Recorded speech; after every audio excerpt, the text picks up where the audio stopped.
Hello, my friends. My name is Ryan Freeman. Welcome to my life. Welcome to a new story series. This is on the very first backpacking trip of my life. So I'm going to tell this in installments. I will try to use pictures when I can find them. I have a journal. This was the observations and insights and emotions and impressions that I had while I was traveling for 4 months in Europe. There was a lot of things that happened. A lot of people I met. A lot of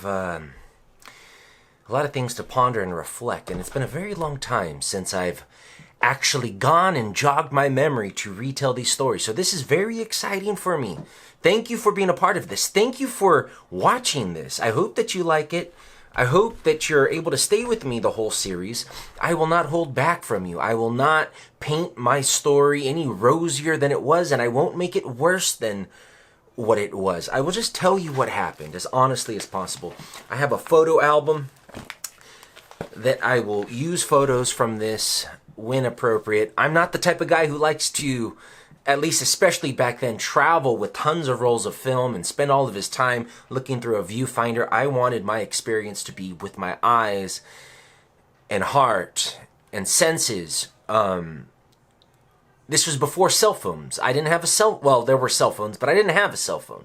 I didn't even have a phone card. I wanted to get away. I was a young buck, 21 years old, traveling there with my best friend, Paul Cameron. Paul Michael Cameron. Very important that you get his middle name right. Just kidding.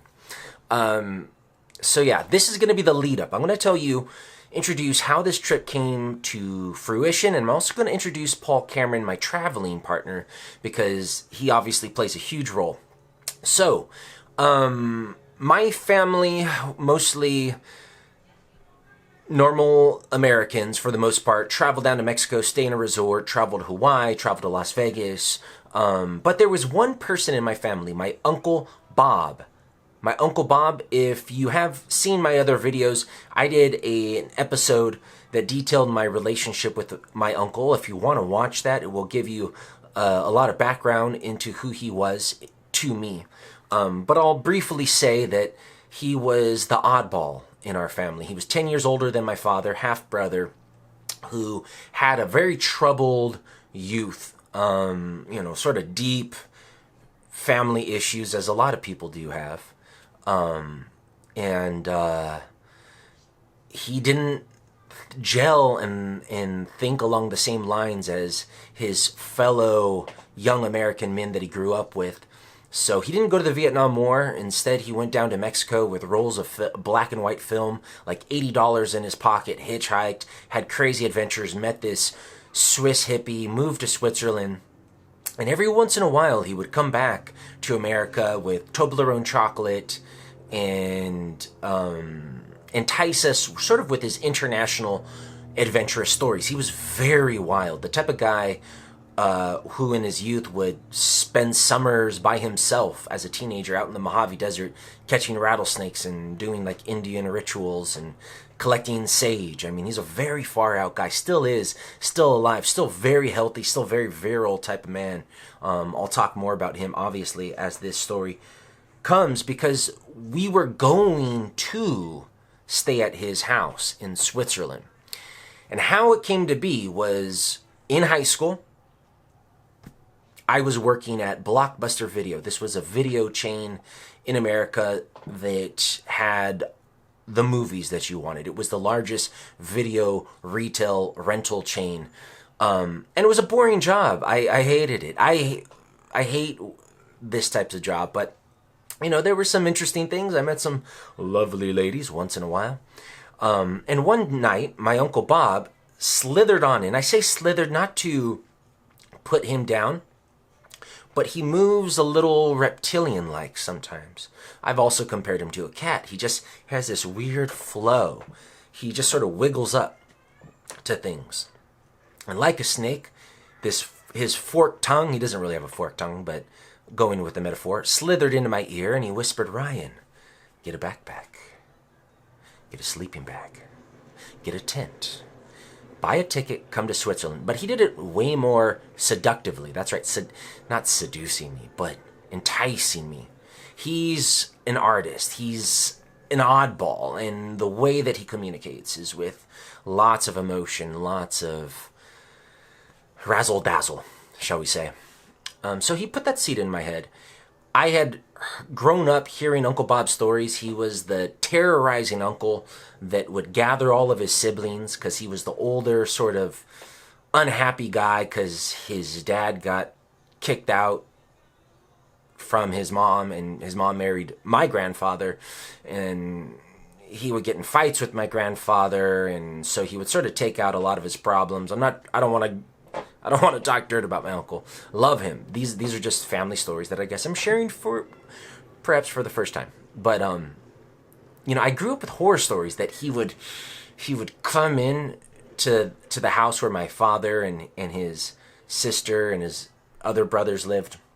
Uncle Bob being the older guy living with his father, he would come and he would get them all in a room, and he would turn off the lights, and he'd get a baseball bat, and he would just start swinging, and they would have to duck really low, and he would give them terrible Indian burns. I mean, he was the brother from hell. I mean, he even admitted that, actually, when I talked to him in Switzerland. So I had lots of, hellish stories about my Uncle Bob. But he was also this very intriguing guy who would bring Toblerone. And as I got older and as a teenager, when you're a young guy, sometimes young guys don't mind dangerous types. Sometimes young guys are actually attracted to dangerous types of guys. And so my Uncle Bob's message of buying a backpack and a ticket and a tent really found a home inside my heart. But I was just going about my teenage life. Didn't really understand what that was. Quit Blockbuster, got a job at Olive Garden with my friend Paul Cameron. I was a host. I would say buongiorno. The managers loved me more than just about any other host because, I was the only host. Everyone else was hostesses, but I was the only one who actually went in with the buongiorno, welcome to Olive Garden. I love that. I really enjoyed that job. Met a lot of beautiful women. And of course, there was a lot of waitresses that were hot, beautiful girls that would come in, and I was the first person that they got to see. My friend Paul worked in the back. He did to-goes. So we're high school seniors. He did to-goes. And I'll go ahead and tell you who he was, okay? I met Paul first going back to middle school, 7th grade. He was on the basketball court, a friend of a friend, and I came up to him, and I don't know why I decided to do this, because Paul was the tallest 7th grader with the most muscle of any 7th graders. But I don't know why. But I said, hey man, what's up? What's up? I'm going to hit you. And I was faking, bluffing, and I tried to do like a fake punch, but I actually punched him. I pulled back a little, so it wasn't a solid hit. He laughed, and from then on, we were friends. We had the same sense of humor, watched the same TV shows. We literally became there were other friends in the peripheral, but me and Paul really shared that same sense of humor, and would just make each other laugh non-stop. Went on hikes, yada, yada, yada. Our friendship just continued to blossom from that very first punch. In high school, as seniors, we were both working at Olive Garden, Paul in the back, and during our 15-minute breaks, we would go sit in a booth together. There's not so many customers at this point. It's towards the end of the night. The dinner shift is pretty much just about completely wound down. It's an hour before closing. And we're sitting in our booth, private booth. We've got breadsticks, Alfredo sauce, dipping those breadsticks in the Alfredo sauce, so delicious. Soup, all on the house. Of course, not officially supposed to be on the house, but the managers knew it. It was cool. Whatever. Perks of the job. And he had a good friend who was my friend, but was more of Paul's friend, whose brother had recently come back from a backpacking trip in Europe. And so Paul was telling me our mutual friend's brother's stories. And he just lived off of beer for 3 months and went to this country and that country and met these girls and were in these taverns. And so that was another big seed. And we both had this similar adventurous lust to to do something like that, live off of beer in Europe. How cool is that? At that point, I had been to Mexico with my family. That was about it. I'd been to, Yellowstone and Montana and Hawaii, but nothing very exotic. Paul and I continued our friendship after high school. At 19 years old, my mom got us a timeshare in Cabo San Lucas. Went down to Cabo San Lucas, had a great time. And always in the back of our mind, this sort of backpacking idea.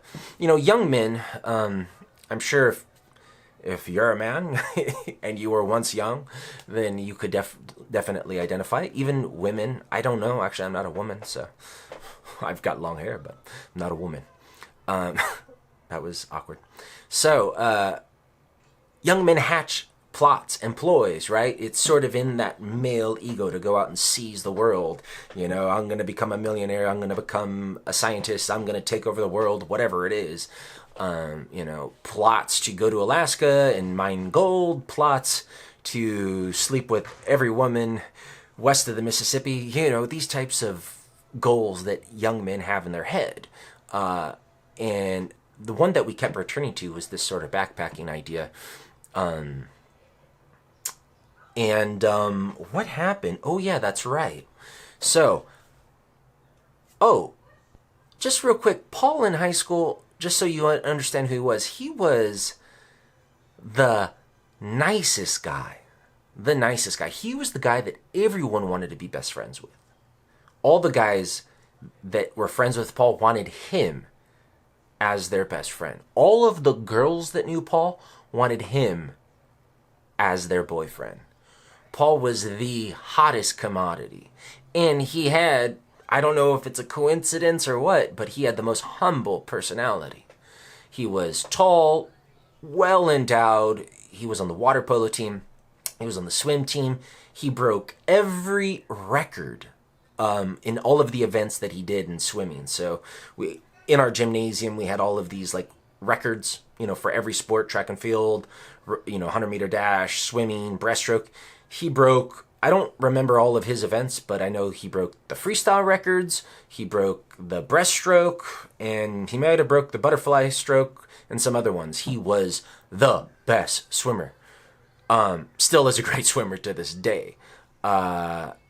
And so just this super nice guy, super solid guy. Sometimes he would take advantage.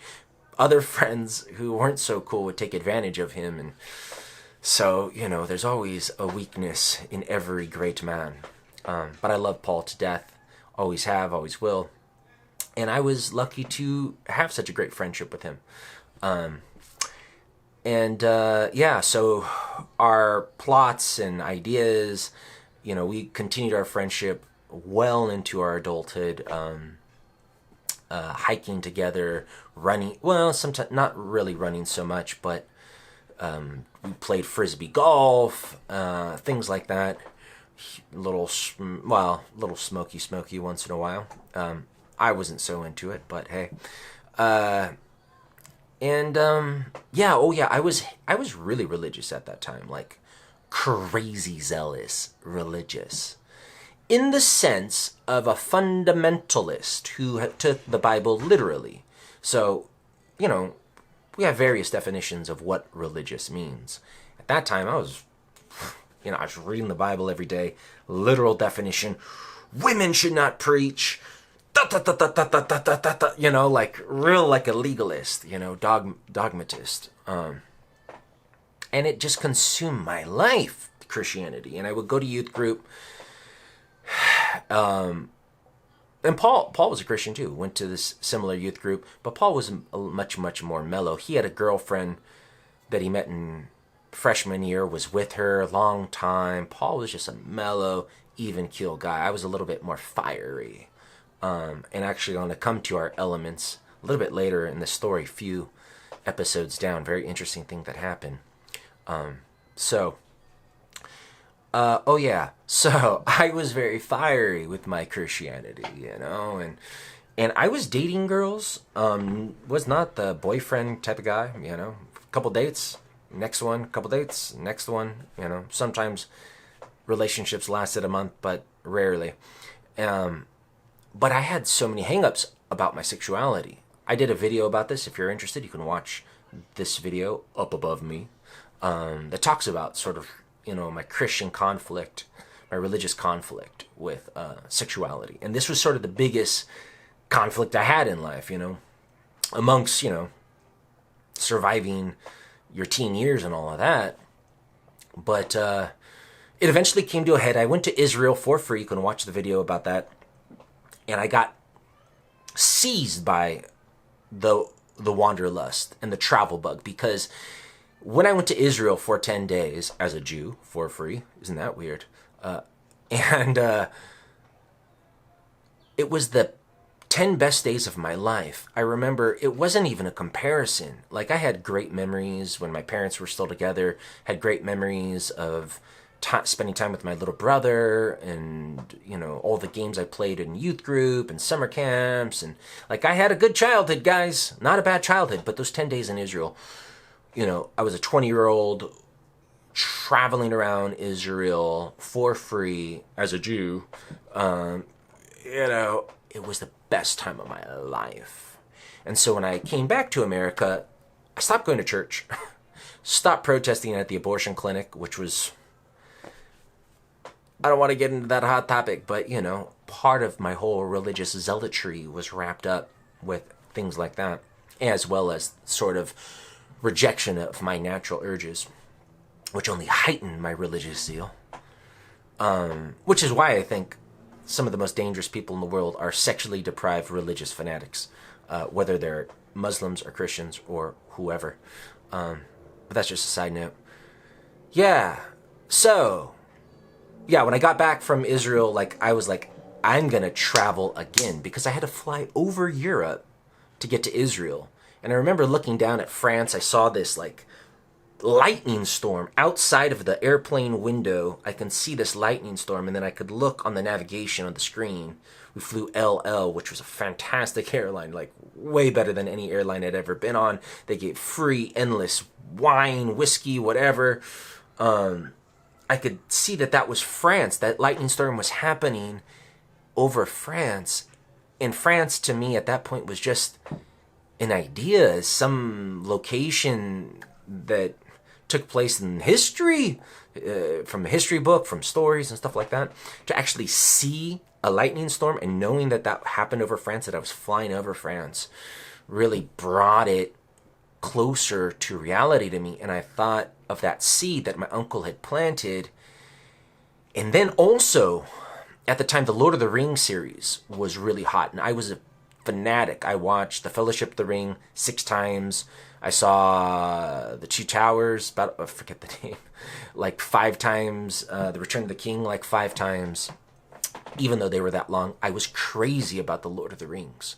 My father had read me The Hobbit when I was a little kid in a cabin, and I just wanted to travel and be an adventurer. And so with that seed that my uncle had planted when I was at Blockbuster, with the sort of co-conspiring of Paul and I in Olive Garden, we had traveled to Cabo San Lucas, so we, you know, were more familiar with each other. Our friendship had stayed strong, had only gotten stronger. Then this trip to Israel, sort of the collapse of my religious dogmatism. I just wanted to go. So, I don't know, but I was in touch with my uncle, letters, postcards. He's an incredible letter writer, really fed the fire that was brimming inside of me. The Lord of the Rings, all of this mythology. I'm going to go out and claim my destiny. And Paul and I, best friends, went to the Student Travel Association, STA. I don't know if they're still around, but they offered excellent deals at that time if you were a student. We were both college students. I was going to Fullerton College. He was going to Rio Hondo College. We decided we were going to travel to Europe together, and we bought a ticket. May 26, 2003, we flew Air Canada to Switzerland. And so on the next episode, I will go into the flight. It started off very interesting. The flight itself was interesting. And then when we touched down, that's when the adventure really began. I will use my pictures as well as my journal entries. Most of these I have not seen in many, many, many years. And so this will be a joy for me to go down memory lane with you. Thank you for watching. Thank you for tuning in. Let me know what you guys think. And I hope to bring you these episodes on a timely basis. This is a joy for me to make this. Have a beautiful day. See you next time. Bye.